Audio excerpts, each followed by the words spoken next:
Hello friends, सफल steps में आप सबका एक बार फिर स्वागत है। हम लोग डिस्कस कर रहे थे राजस्थान का इकोनॉमिक सर्वे। हम सभी जानते हैं कि राजस्थान की अर्थव्यवस्था जब हमें पढ़नी होती है तो राजस्थान की अर्थव्यवस्था में कुछ अलग से सिद्धांत, अलग से नियम नहीं पढ़ने होते। ये इकोनॉमिक सर्वे ही अपने आप में राजस्थान की अर्थव्यवस्था का लगभग पूरा काम हमारा करवा देता है। और ऐसी राजस्थान की कोई वैकेंसी नहीं है जिसमें राजस्थान की अर्थव्यवस्था से जुड़े हुए सवाल ना आते हों। इसलिए हर एग्जाम के लिए बेहद इंपॉर्टेंट। अभी तक हम इसमें डिस्कस कर चुके हैं कि राजस्थान की अर्थव्यवस्था का वृहद परिदृश्य कैसा है। मैक्रो ओवरव्यू हम लोग देख चुके, मैक्रो ओवरव्यू देख चुके। मैक्रो ओवरव्यू के साथ साथ परिदृश्य के साथ हम लोग डिस्कस कर चुके हैं कि राजस्थान में एग्रीकल्चर का बेसिक सेटअप क्या है। लेकिन एग्रीकल्चर से जुड़ी हुई कुछ योजनाएं, कुछ स्कीम्स, उनके बारे में जानना रह गया था, जिसको हम आज की क्लास में कंटिन्यू करेंगे। अभी हम लोग जब इसे पढ़ेंगे तो यहाँ पे मैं स्पेशली आपको रोक के कुछ कुछ चीज़ें याद करने को कहूँगा। उन चीज़ों को याद रखें, आपके एग्जाम का काम वहाँ से बन जाएगा। देखिए, सर्वे अपने आप में एक बहुत बड़ा डॉक्यूमेंट होता है जिसमें बहुत सारी जानकारियाँ, या इवन मैं ये कहूँ कि लगभग सारी जानकारियाँ होंगी। लेकिन हमारे एग्जाम के लिए हर जानकारी महत्वपूर्ण नहीं होती, तो उसमें से हमें सिर्फ वो जानकारी पिक कर लेनी है जो हमारे एग्जाम के लिए ज़रूरी है। क्योंकि चाहे आप हैं, चाहे कोई और विद्यार्थी है, हर बच्चे की, इवन चाहे मैं ही क्यों ना हूँ, हर विद्यार्थी की, हर व्यक्ति की याद रखने की एक निश्चित क्षमता होती है। जितना हमारी कैपेसिटी है, हम उससे ज़्यादा याद रखने की कोशिश करेंगे, एग्जाम में भूल जाएंगे। और ऐसी चीज़ को याद ही क्यों रखना जो हमारे लिए किसी काम की नहीं है। तो सिर्फ मेन मेन बातों को याद करेंगे। आइए देखते हैं ज़रा। इनके अलावा भी योजनाएं हम लोग अलग से भी कभी पढ़ेंगे, तो उन योजनाओं में महत्वपूर्ण बातें फिर दोबारा से रिवाइज भी हो जाएंगी। तो आइए चेक करते हैं। सबसे पहला हम लोग आज पढ़ने वाले हैं कृषि विपणन बोर्ड के बारे में। तो राजस्थान का एग्रीकल्चर मार्केटिंग बोर्ड है। इस बोर्ड का मुख्य काम राजस्थान में कृषि विपणन या एग्रीकल्चर से जुड़े हुए प्रोडक्ट को बाजार में बेचने के लिए सुविधाएं विकसित करना, इस संबंध में है। अब हम लोग देख रहे हैं कि इन्होंने क्या क्या काम किए। एक बड़ी इंपॉर्टेंट नीति राजस्थान में लाई गई। अगर हमसे कहीं भी ये सवाल पूछ लिया जाए कि राजस्थान में कृषि विपणन के संबंध में नया प्रयास क्या हुआ, तो बेहद इंपॉर्टेंट पॉलिसी है जिसका नाम है राजस्थान कृषि प्रसंस्करण, कृषि व्यवसाय एवं कृषि निर्यात प्रोत्साहन नीति 2019। 2019 के अंदर राजस्थान में फूड प्रोसेसिंग या एग्रीकल्चर प्रोसेसिंग, एग्रीकल्चर ट्रेड और एग्रीकल्चर एक्सपोर्ट प्रमोशन की एक पॉलिसी लॉन्च की गई। नाम अगर पॉलिसी का आप ठीक से देख रहे हैं तो ठीक से नाम देखने पे ही आपको ये पता चल जाता है कि इसके मुख्य उद्देश्य क्या रहे होंगे। जैसे ये पॉलिसी तीन मुख्य मुख्य चीज़ों के लिए काम करेगी। सबसे पहला है प्रोसेसिंग या प्रसंस्करण। हम सब जानते हैं कि प्रसंस्करण एक एग्रीकल्चर का वीक एरिया है पूरे इंडिया में, राजस्थान में नहीं पूरे भारत में वीक एरिया है। हमारे किसानों के गरीब होने के पीछे सबसे बड़ा कारण है कि किसान जिस अवस्था में प्रोड्यूस उगाता है, खेत में अनाज जैसा उगाता है वैसा का वैसा बेच देता है, जिससे हर फसल में जो व्यावसायिक बेनिफिट होता है, कमर्शियल बेनिफिट होता है, वो किसान को मिल ही नहीं पाता। जैसे एग्जांपल के लिए, अगर किसान आलू उगाता है तो आलू के शेप में उसको बेच देता है जो बेहद सस्ते दाम पे बिकता है। अगर किसान उसे प्रोसेस करके उसी आलू के जो फाइनल प्रोडक्ट बनते हैं, जैसे कि आलू के चिप्स बनते हैं, वो बना के बाजार में बेचे, तो वो फायदा जो आज व्यावसायिक कंपनियां उठा रही हैं वो किसान तक पहुंचेगा। इसलिए एग्रीकल्चर से जुड़ी हुई प्रोसेसिंग एक्टिविटी को बढ़ावा देना इस योजना का मुख्य उद्देश्य है। इसके अलावा कृषि व्यवसाय, एग्रीकल्चर ट्रेड, एग्रीकल्चर ट्रेड को प्रमोट करना, कृषि से जुड़ी हुई व्यावसायिक गतिविधियों के लिए सुविधाएं जुटाना, वो भी इस योजना का एक उद्देश्य है। और साथ में बेहद इंपॉर्टेंट चीज़ वो है एग्रीकल्चर एक्सपोर्ट। ऐसी फसलें जो वैश्विक रूप से जिनकी डिमांड है, ऐसी फसलें जो राजस्थान के अंदर एक्सपोर्ट करने का पोटेंशियल रखते हैं, हम उनको प्रोत्साहन दे के निर्यात संबंधी सुविधाएं जुटा के इस संबंध में भी काम किया जाएगा। तो इंपॉर्टेंट है। अब आप इस नीति का नाम जरूर याद कर लें और साथ में याद कर लें कि नीति जारी कब हुई थी। 17 दिसंबर 2019। ये डेट आपके लिए इंपॉर्टेंट है कि 17 दिसंबर 2019 को, अगर 17 दिसंबर ना याद रहे तो कम से कम 2019 जरूर याद करें कि 2019 में राजस्थान में ऐसी नीति आई। अब इस नीति के अंदर हम लोग देखें तो इसकी मुख्य विशेषताएं क्या क्या हैं। मैंने आपको बताया कि किसी भी योजना को पढ़ना हो तो उसके बारे में ओवरव्यू अगर आपको याद है तो वैसे ही योजना याद हो जाती है। फिर भी हम कुछ माइनर डिटेल देख लेते हैं। योजना का मुख्य उद्देश्य है समूह आधारित कार्य प्रणाली। समूह आधारित कार्य प्रणाली का मतलब है, नॉर्मली जो भी किसान होंगे, किसानों के पास, सबके पास बड़ी भूमि नहीं होती और किसान कैश में भी बहुत रिच नहीं होता, बहुत ज़्यादा पैसा भी नहीं होता, जिसकी वजह से किसान बहुत बड़े काम नहीं कर पाता। कोई आधुनिकीकरण की मशीनें चाहिए, कोई महंगी चीज़ें चाहिए, वो किसान नहीं जुटा पाता। और एक इकलौते खेत के अंदर इतनी फसल नहीं होती, इतना व्यावसायिक फायदा नहीं होता कि वो ये चीज़ें जुटा पाए। इसलिए सामूहिक खेती को बढ़ावा देना, मतलब जिसको हम लोग कम्युनिटी फार्मिंग बोल सकते हैं, जिसको हम लोग कोऑपरेटिव फार्मिंग बोल सकते हैं, उसको बढ़ावा देना। और उसके द्वारा फसल की कटाई के बाद जितने लॉसेज होते हैं उनको कम करना। देखिए बड़ा गंभीर मुद्दा है कि एग्रीकल्चर एक ऐसा मैटर है जिसके अंदर हर क्षण नुकसान होने की संभावना है। अगर बारिश नहीं हुई या पानी प्रॉपर नहीं मिला तो सबसे पहले तो आप बुआई नहीं कर पाएंगे। बुआई कर ली तो बुआई करने के बाद में ज़मीन में अगर कीड़े हैं, ज़मीन के अंदर कोई प्रॉब्लम है, तो वो बीज उगने का काम ही नहीं होगा, उगेगा ही नहीं।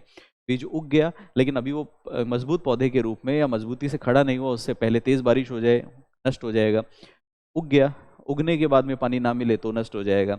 उगने के बाद कोई जानवर अटैक कर दें, जानवर कोई टिड्डे वगैरह अटैक कर दें तो वो खत्म हो जाएगा। और अगर फसल उग के तैयार है और कटाई के समय जब काटने ही वाले थे उस समय बारिश हो जाए तो कटी कटाई फसल तैयार होगी। तो खेती हर समय कहीं ना कहीं नुकसान से या हानि से जूझती रहती है। लेकिन सबसे बड़ी दिक्कत तब है कि जब फसल कट गई और कटने के बाद अब फसल बिकने को तैयार है, उस समय नुकसान ना हो। तो ऐसी हानियों को कम करना इस योजना का एक उद्देश्य है। और इसके साथ साथ हम लोग क्या करेंगे, किसानों के लिए एक आपूर्ति और मूल्य संवर्धन श्रृंखला में प्रत्यक्ष भागीदारी उनकी बनाएंगे। दूसरी भाषा में हम कह सकते हैं कि एग्रीकल्चर प्रोड्यूस जब बाजार में सप्लाई होता है तो उसमें किसान का रोल बहुत नॉमिनल रहेगा, जबकि सारी एक्टिविटी वहाँ से शुरू होती हैं। तो हम उसको बढ़ाने के संबंध में कार्य करेंगे और अगर हम ऐसा कर पाए तो इससे किसानों की इनकम बढ़ेगी। और आप जानते हैं कि गवर्नमेंट का अल्टीमेट ऑब्जेक्टिव कृषक आय बढ़ाना, किसानों की इनकम बढ़ाना ही है। इसके साथ साथ कुछ ऐसी फसलें हैं जो विशिष्ट फसलें हम राजस्थान में कह सकते हैं। विशिष्ट फसलें किस एंगल से, उनका उत्पादन कंपैरेटिवली राजस्थान में ज़्यादा होता है, जैसे कि जीरा, धनिया, मेथी, सौंफ, अजवाइन, गवार, इसबगोल, दलहन, तिलहन, मेहंदी, किन्नू, अनार और सब्जियां। इस टाइप की जो चीज़ें हैं वो क्योंकि ज़्यादा मात्रा में हम प्रोड्यूस करते हैं इसलिए उनमें एक्सपोर्ट का पोटेंशियल है। तो हम लोग उनमें एक्सपोर्ट को बढ़ावा देने की कोशिश करेंगे और इसके साथ साथ कुछ इस प्रकार के प्रशिक्षण पाठ्यक्रम चलाएंगे जिससे लोगों के अंदर खाद्य प्रसंस्करण संबंधी कौशल का विकास हो सके और फूड प्रोसेसिंग के बारे में आने वाले किसानों को जानकारी मिले। उसके बाद इसके साथ साथ गवर्नमेंट ने एक फंड बना रखा है जिसका नाम है जिसका नाम है फार्मर डेवलपमेंट फंड या फार्मर वेलफेयर फंड, या हिंदी में हम बोले कृषक कल्याण कोष। इस फंड को 16 दिसंबर 2019 को ही बना दिया गया था और 1000 करोड़ रुपए की राशि सरकार ने इसमें एलोकेट की है, जिसका मुख्य उद्देश्य किसानों के कल्याण संबंधी गतिविधियों के लिए कार्य करना है। इन सब के अलावा ये अभी जो हमने पढ़ा ये तो है ही, इसके साथ प्रधानमंत्री सूक्ष्म खाद्य प्रसंस्करण उद्योग उन्नयन योजना, ये केंद्र सरकार की प्रस्तावित योजना भी चल रही है, जिसका उद्देश्य भी फूड प्रोसेसिंग को बढ़ावा देना है। भारत सरकार में अलग से खाद्य प्रसंस्करण उद्योग मंत्रालय द्वारा इसको चलाया जाता है और इसके अंदर हम लोग राजस्थान के अंदर इसमें एक नोडल एजेंसी बनाई गई है। राजस्थान में इसकी नोडल एजेंसी है राजस्थान राज्य कृषि विपणन बोर्ड। तो राजस्थान कृषि विपणन बोर्ड हम पढ़ रहे थे और वो इस योजना के लिए नोडल एजेंसी है। नोडल एजेंसी का मतलब है अगर इस योजना के संबंध में कोई भी जानकारी चाहिए, कोई भी काम करना होगा, तो राजस्थान के सभी विभागों में से जिस विभाग की तरफ हम लोग देखेंगे कि कौन करेगा, तो ये कृषि विपणन बोर्ड करेगा। इस योजना के अंदर सेंट्रल गवर्नमेंट की स्कीम है, इसलिए फंडिंग सेंट्रल गवर्नमेंट तो करेगी ही, लेकिन साथ में राज्य का हिस्सा भी है। 60 और 40 के अनुपात में इसमें पैसे केंद्र और राज्य सरकार के द्वारा निवेश किए जाते हैं। उसके बाद देखते हैं हम लोग आगे। ये जो केंद्र सरकार की प्रस्तावित खाद्य प्रसंस्करण योजना है, इसका उद्देश्य क्या है? अब देखिए, वैसे तो एक उद्देश्य आप याद कर ले तो काफ़ी है। इसका उद्देश्य खाद्य प्रसंस्करण को बढ़ावा देना है, लेकिन कुछ अगर माइनर डिटेल में हम लोग जाएं तो इसमें जो जो चीज़ें इंपॉर्टेंट हैं उनको आप याद कर सकते हैं। जैसे कि अगले 5 वर्ष के अंदर 6638 सूक्ष्म खाद्य प्रसंस्करण इकाइयों को क्रमोन्नत करना, मतलब जो सूक्ष्म इकाइयां हैं उनको बड़ा करके सूक्ष्म से लघु की तरफ, लघु से वृहद की तरफ ले जाना है। तो उन इकाइयों को सपोर्ट करना सो दैट वो बड़ी हो सकें। इसके साथ साथ जो भी ऐसे उद्यमी या बिजनेसमैन हैं जो फूड प्रोसेसिंग में काम कर रहे हैं, एफपीओ का मतलब होता है फार्मर्स प्रोड्यूसर ऑर्गेनाइजेशन।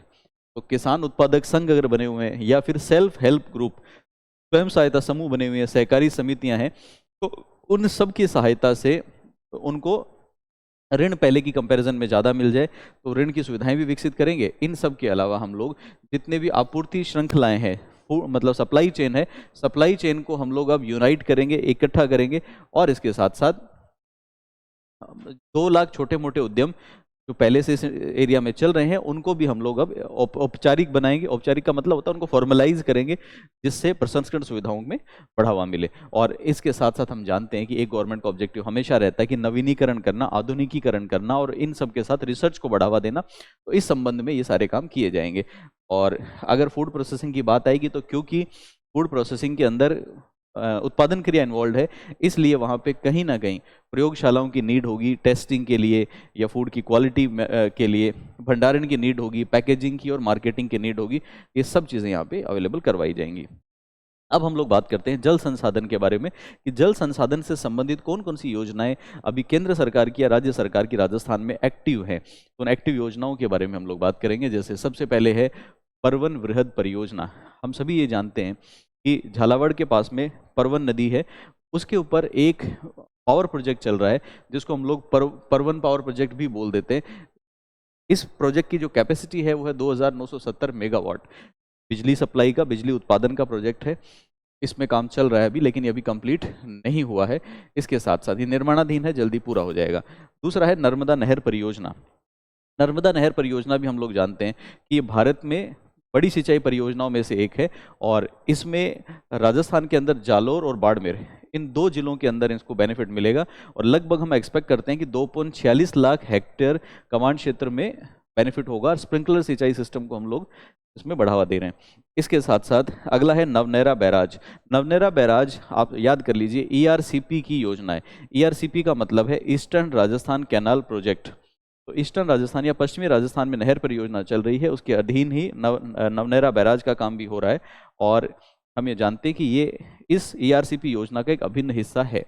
उसके बाद दो योजनाएं इसी क्रम में और चल रही हैं, जिसमें से एक का नाम है जल क्षेत्र आजीविका सुधार योजना। जल क्षेत्र आजीविका सुधार योजना में बेसिकली वहाँ पे रहने वाले लोगों के लिए हम लोग स्किल डेवलपमेंट के या लेवलीहुड के काम जनरेट करते हैं जिससे उन लोगों का गुजारा हो सके।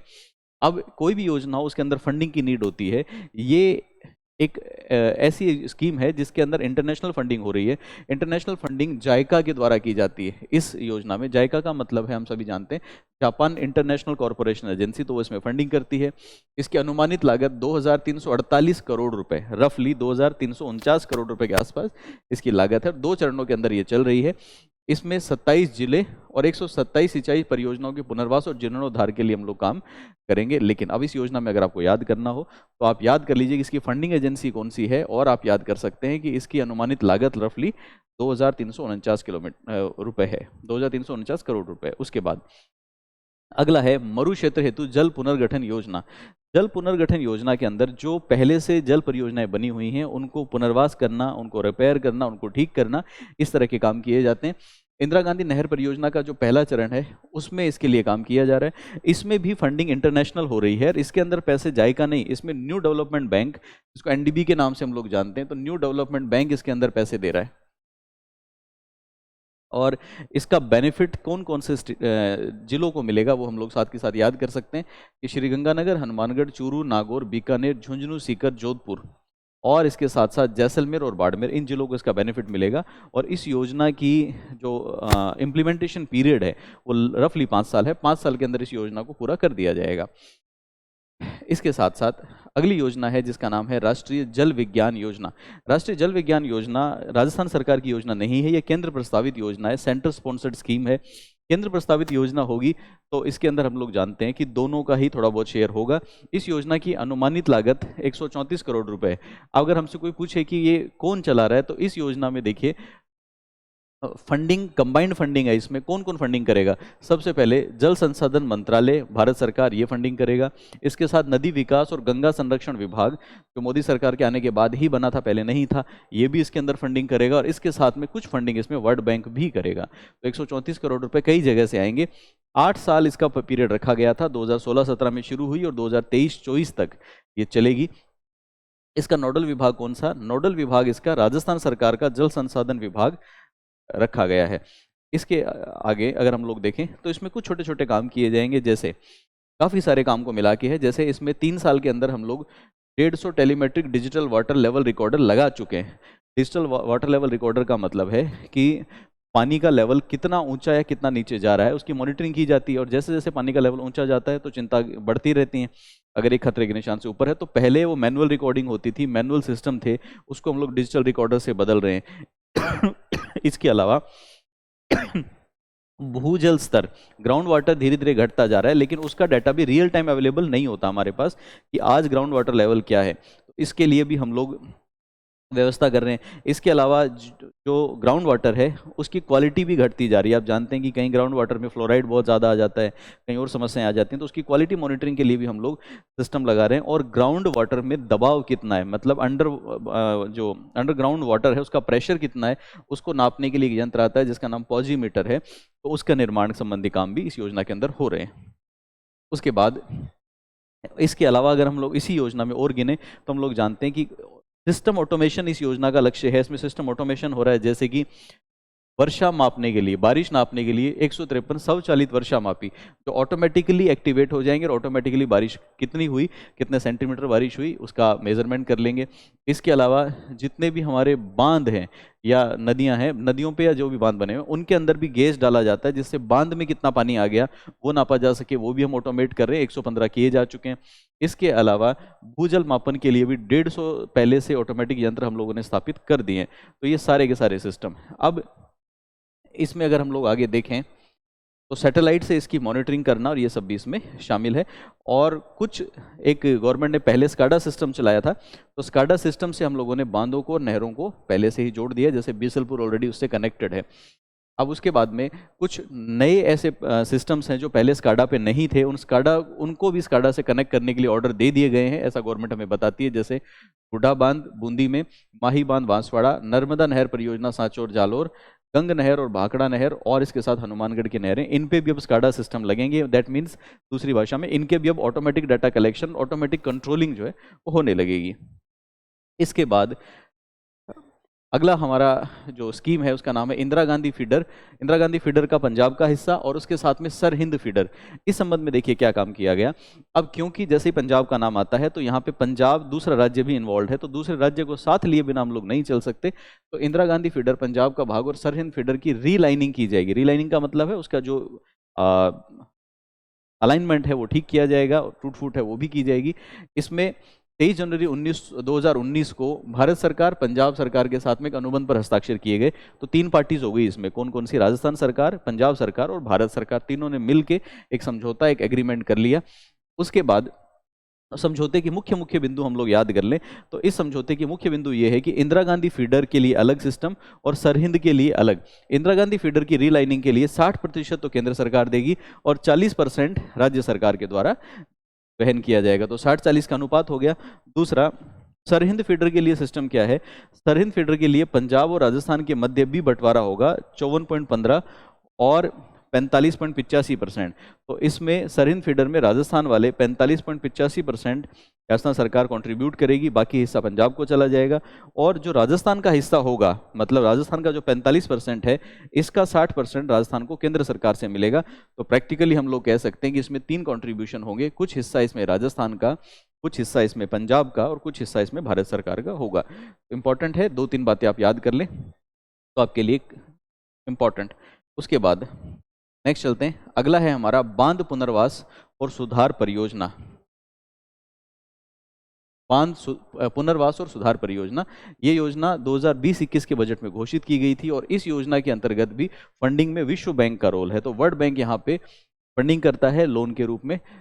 2021 में ही 4 अगस्त को वर्ल्ड बैंक से कॉन्ट्रैक्ट कर लिया गया था। ये कोई इंपॉर्टेंट डाटा नहीं है, इसको आप इग्नोर कर सकते हैं कि हम लोगों ने घोषणा बजट किया, ये ठीक है, लेकिन हमने वर्ल्ड बैंक से कब एग्रीमेंट किया इसकी कोई नीड नहीं है। इसका उद्देश्य क्या है?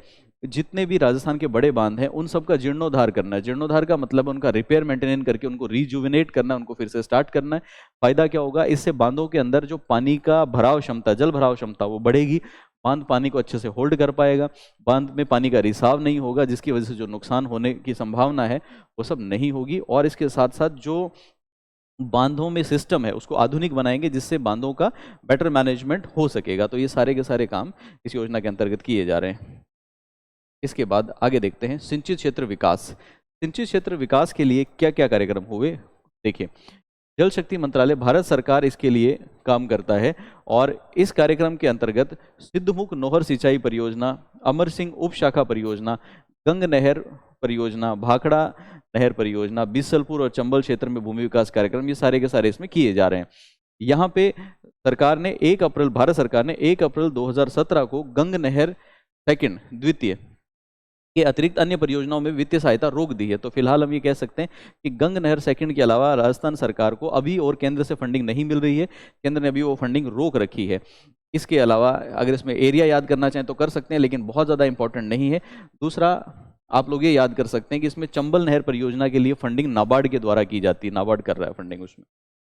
उसके बाद आगे चलते हैं, इंदिरा गांधी नहर परियोजना। हम सब जानते हैं कि इंदिरा गांधी नहर पूरे राजस्थान के लिए ही वैसे तो बहुत इंपॉर्टेंट नहर है, क्योंकि राजस्थान में कहीं भी अगर इससे बेनिफिट होगा तो अल्टीमेटली पूरे राजस्थान का विकास हो रहा है। लेकिन पश्चिमी राजस्थान के लिए इसको जीवन रेखा का नाम दिया गया है। तो पश्चिमी राजस्थान की जीवन रेखा इंदिरा गांधी नहर परियोजना, इसमें भी हम लोग नहर प्रणाली को आधुनिक और नवीनीकृत कर रहे हैं। जो खराब हो गई हैं उनको रिपेयर करके रिन्यू कर रहे हैं, और मॉडर्नाइजेशन, उसका आधुनिकीकरण हम लोग कर रहे हैं। अब इसके अधीन दो परियोजनाएं अभी चलाई जा रही हैं फिलहाल, एक बीकानेर में और एक जैसलमेर संभाग में। दोनों संभागों में एक एक वित्त पोषण नाबार्ड करेगा। बीकानेर संभाग की परियोजना कौन सी? दातोर नाचना अवाई सांकड़िया प्रणाली, और उसके साथ में मुख्य नहर तो है ही, लागत 121 करोड़। जैसलमेर संभाग के अंदर शहीद बीरबल शाखा का आधुनिकीकरण और पुनरुद्धार किया जाएगा, जिसकी लागत जो है वो रफली 58.42 करोड़ रुपए है। उसके बाद चलेंगे हम लोग आगे। उसके बाद हम लोग बात करते हैं ग्राउंड वाटर के लिए। ग्राउंड वाटर के लिए हमारे राजस्थान में एक विभाग बना हुआ है जिसका नाम है भूजल विभाग। भूजल विभाग कौन कौन से कार्यक्रम इसके लिए कर रहा है उनको भी एक बार हम लोग देख लेते हैं। बहुत सिंपल, आसान आसान सी चीज़ें हैं इसमें। इसमें कुछ महत्वपूर्ण याद रखने का नहीं है। एक सिंपल बात अगर आप याद कर लें तो इतना काफ़ी है कि मेनली इसके अंदर हम लोग नलकूप बनाना या कुएं बनाना, जो भूजल है, ग्राउंड वाटर है, उसके मेजरमेंट के लिए पीजोमीटर लगाना, ये सब काम किए जा रहे हैं।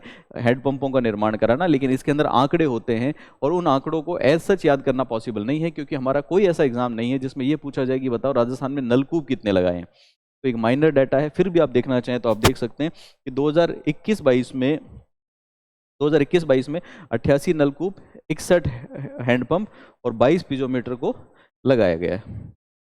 इसके बाद हम चलते हैं आगे। अगली योजना केंद्र सरकार प्रस्तावित योजना जिसका नाम है अटल भूजल योजना। अटल भूजल योजना एक बेहद इंपॉर्टेंट योजना है सेंट्रल गवर्नमेंट की, जिसके अंदर सेंट्रल गवर्नमेंट खुद और विश्व बैंक दोनों सहायता से, दोनों मिलके अपने सहयोग से इसको चलाते हैं। दोनों में फंडिंग बराबर बराबर बटी हुई है। 50% इसके अंदर भारत सरकार और 50% विश्व बैंक पैसे देता है। ये सिर्फ राजस्थान के लिए नहीं, क्योंकि केंद्र सरकार की योजना तो कई राज्यों के लिए है, जिसके अंदर मुख्य रूप से 7 राज्य, हरियाणा, गुजरात, कर्नाटक, महाराष्ट्र, राजस्थान, उत्तर प्रदेश और मध्य प्रदेश, ये 7 हैं। 2020 से ये योजना चल रही है। इसका उद्देश्य है कि सरकार तो काम करेगी ही, इसके साथ साथ हम लोग सामुदायिक भागीदारी को बढ़ावा दें, जन सहयोग को बढ़ावा दें, और उसके माध्यम से भूजल का जो स्तर दिन दिन गिर रहा है उसको कहीं ना कहीं रोका जाए। या हम कह सकते हैं कि भूजल स्तर को पहले की तुलना में संरक्षित करके और डेटेरियोरेट होने से और नीचे जाने से बचाया जा सके। योजना की अवधि 2024-25 तक है, 5 साल की, और अनुमानित लागत 6000 करोड़ है। लेकिन 6000 करोड़ की अनुमानित लागत तो पूरे भारत के लिए है। इसमें से राजस्थान का हिस्सा छोटा सा, लगभग 1190 करोड़ रुपए, ये राजस्थान का हिस्सा है। इसमें राजस्थान के 17 जिले और 48 पंचायत समितियों के अंदर काम किया जाएगा। इसके बाद आगे देखते हैं हम लोग। अगली योजना है जिसका नाम है राजीव गांधी जल संचय योजना। राजीव गांधी जल संचय योजना, ये तो राज्य सरकार की स्कीम है, और राज्य सरकार इसके अंदर मुख्य रूप से अगेन जो भी जल संसाधन है उनको कंजर्व करने के लिए काम करती है, उनके संरक्षण के लिए काम करती है। इसका मुख्य काम है कि जितने भी कॉर्पोरेट जगत है, कॉर्पोरेट जगत का मतलब राजस्थान की जो कंपनियां हैं उनसे डोनेशन लेना, धार्मिक ट्रस्ट और सामाजिक संगठन, गैर सरकारी संगठन मतलब एनजीओ, इन सब से सहयोग लेके, और जो पुराने पहले से बने हुए वाटर रिसोर्सेज हैं उनको कंजर्व करना, उनको नष्ट होने से बचाना, ये इस योजना का मुख्य उद्देश्य है। अभी लगभग 295 ब्लॉक्स में ये काम हो रहा है। उसके बाद इंपॉर्टेंट योजना प्रधानमंत्री कृषि सिंचाई योजना। अगेन ये योजना भी केंद्र सरकार की प्रस्तावित योजना है, जिसके अंदर 4 कंपोनेंट हैं अलग अलग, जिसमें से आप जानते हैं कि जैसे हर खेत को पानी देना, ये एक है। हर खेत को पानी देने के अलावा एक जिसमें पर क्रॉप मोर क्रॉप, हर बूंद अधिक उत्पादन, इस तरह के अलग अलग कंपोनेंट हैं, जिनमें से एक वाटरशेड कंपोनेंट है। वाटरशेड कंपोनेंट हम यहाँ पे पढ़ रहे हैं। वाटरशेड कंपोनेंट के अंदर पानी के भराव के लिए पानी के टांके बनाना, डिग्गियाँ बनाना, इस तरह की जो एक्टिविटीज़ हैं वो इसमें की जाती हैं। केंद्र और राज्य सरकार मिलके इसके अंदर कंट्रीब्यूट करती हैं। 60% केंद्र सरकार देगा, 40% राज्य सरकार देगा। और हमारे राजस्थान के अंदर अभी इसमें 216 परियोजनाएं, 216 छोटे बड़े प्रोजेक्ट इसके अंदर चल रहे हैं। सारे के सारे याद रखना आपके लिए ज़रूरी नहीं है कि 216 कौन कौन से। उसके बाद अगला हमारा है, अगली योजना या अगला पॉइंट है जिसका नाम है राजस्थान राज्य भंडारण निगम। आप सभी लोगों ने नाम सुना है फूड कॉरपोरेशन ऑफ इंडिया, भारतीय खाद्य निगम। भारतीय खाद्य निगम जिस तरह से अनाज का भंडारण करता है, उसी तरह से राज्य सरकार कहता है कि हमें भी एक भंडारण निगम बनाना चाहिए। तो राज्य सरकार का भंडारण निगम है जिसका नाम है RSWC, Rajasthan state warehouse corporation. ये वेयर हाउसिंग के लिए एक तरह से FCI तो सरकार के बिहाफ पे काम करता है, लेकिन सरकार के बिहाफ पे नहीं, ये लोगों को वेयर हाउसिंग की सुविधाएं, भंडारण की सुविधाएं देता है। उन सुविधाओं के बदले में लोगों से पैसे लेता है। तो कोई किसान अगर अपना अनाज लेके आ जाए और वो बोले कि मैं वेयर हाउस में इसको स्टोर करना चाहता हूं, तो हम उसको सुविधा देंगे, लेकिन बदले में उससे चार्ज लेंगे। लेकिन क्योंकि सरकारी एजेंसी है और हम वेयर हाउस को या भंडारण को बढ़ावा देना चाहते हैं, इसलिए यहाँ पे जो भी चार्जेस होंगे वो सब डिस्काउंटेड है, रिबेट है, सरकार उनके अंदर राहत देती है। तो देखिए, वेयर हाउसिंग कॉरपोरेशन का मुख्य उद्देश्य क्या है? किसान, सहकारी समिति, व्यापारी, सरकार और अन्य संस्थाएं जो भी हों, उन सभी को भंडारण की सुविधाएं देना। और भंडारण की सुविधा में कृषि उत्पाद हो सकते हैं, रासायनिक उर्वरक हो सकते हैं, बीज हो सकता है, कृषि यंत्र, ये सब चीज़ें आप वहाँ पे उनके गोडाउन्स में रख सकते हो। तो सभी के भंडारण की सुविधा ये देता है। बेसिकली गोडाउन है जहाँ पे जाके आप चीज़ें रख सकते हो। कुछ बातें सर्वे में दी गई हैं, लेकिन हमारे एग्जाम के एंगल से बहुत इंपॉर्टेंट नहीं है कि इस निगम को जब बनाया गया तो निगम की पूंजी 8 करोड़ की थी, प्रदत्त पूंजी 785, इन सबको भूल जाइए, इनकी ज़रूरत नहीं है। हाँ, ये आप याद कर सकते हैं कि फिलहाल ये निगम राजस्थान के सभी जिलों में ना होकर सिर्फ 31 जिलों में है, और उसमें 93 वेयर हाउस, 93 गोदाम, 93 गोदाम ये अभी ऑपरेट कर रहा है। ये एक संख्या आप याद कर सकते हैं। ये बेहद इंपॉर्टेंट है कि इसकी जो भंडारण क्षमता है, टोटल कैपेसिटी है, वो 14.77 लाख मैट्रिक टन है। 14.77 लाख मैट्रिक टन इसके अंदर है। ओके, अब इसमें देखिए एक और इम्पॉर्टेंट बात है। ये जो डाटा आते हैं, जैसे स्टोरेज का डाटा है, ये कैसे निकाला होगा इन्होंने? अब इसमें अलग अलग चीज़ों में अलग अलग, अगर कृषि यंत्र भर दिए जाएंगे तो शायद ये कैपेसिटी इतनी यूटिलाइज नहीं हो पाएगी, अनाज के लिए कैपेसिटी अलग होगी।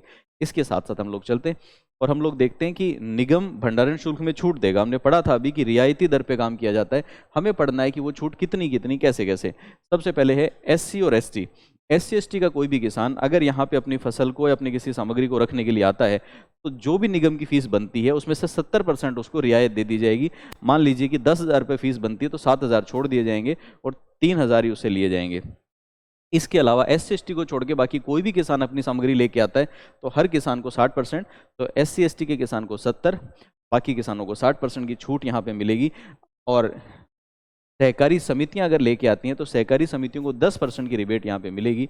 देख के लगता है कि 10% तो काफ़ी कम है। काफ़ी कम नहीं, गवर्नमेंट बताती है कि ये भी पूरे भारत में ज़्यादा है। तो जो छूट सहकारी संस्थाओं को केंद्र सरकार देती है या अन्य राज्यों में दी जा रही है, उन सब में हम ऊपर देते हैं। दूसरी भाषा में हम कह सकते हैं सभी 10% से भी नीचे हैं। उसके बाद इसकी कुछ उपलब्धियां हैं, उन उपलब्धियों को हम लोग देख सकते हैं। लेकिन ये उपलब्धियां बताने के लिए या फिर विधानसभा में जब सर्वे पढ़ा जाता है तो टेबल बजाने के लिए तो ठीक है, लेकिन हमारे एग्जाम के लिए कोई बहुत ज़्यादा मायने नहीं रखती और सारी उपलब्धियां आप हासिल नहीं कर पाएंगे। ऐसे राजस्थान में दुनिया भर के निगम में किस किस की याद करें? तो आप तो सिर्फ भंडारण क्षमता याद रखिए कि 14.77 लाख मैट्रिक टन ये इसकी भंडारण क्षमता है। और आप याद कर सकते हैं इसके अलावा कि अभी तक 93 भंडार गृह हैं। अब इस निगम ने कितने पैसे कमाए, औसत उपयोगिता क्या रहती है, वो आप याद करें, इसकी ऐसी नीड नहीं है। उसके बाद हम लोग चलते हैं आगे। अगले आंकड़े हैं हमारे पशुपालन के बारे में। पशुपालन संबंधी आंकड़ों को हम लोग डिस्कस करेंगे हमने नेक्स्ट सेशन में। तो आज के लिए इतना ही, धन्यवाद।